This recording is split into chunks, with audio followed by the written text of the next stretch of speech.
Le point de départ, ça a été une dépression diagnostiquée il y a environ 2 ans, ce qui m'a amenée à consulter un spécialiste, un médecin psychiatre, en étant arrivée au bout de ce que je pouvais encore supporter émotionnellement. Cette première rencontre chez ce spécialiste s'est extrêmement bien déroulée, dans le sens où il m'a posé des questions qu'on ne m'avait jamais posées auparavant, qui l'ont amené à me prescrire un laboratoire du sommeil.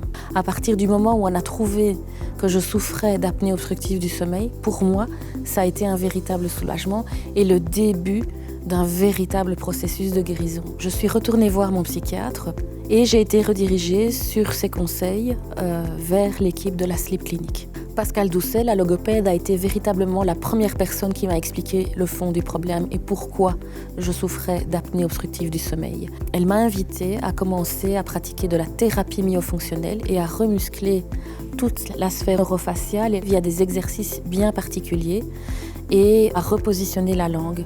Nous avons entamé les démarches pour que je puisse porter un TRP. Le Tongue Right Positioner, comme son nom l'indique, sert à repositionner la langue au bon endroit et empêcher à ce qu'elle tombe en arrière et n'obstrue votre pharynx. La deuxième étape a été la rencontre avec le kiné maxillofacial de manière à trouver des exercices complémentaires aux exercices de thérapie myofonctionnelle réalisés avec la logopède. Et ça se fait au moyen d'un didgeridoo.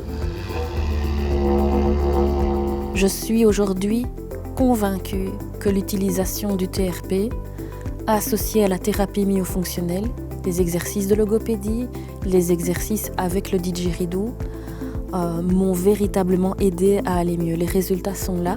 Je suis passée d'une 20aine d'apnées obstructives du sommeil par nuit à 7 en seulement 5 mois.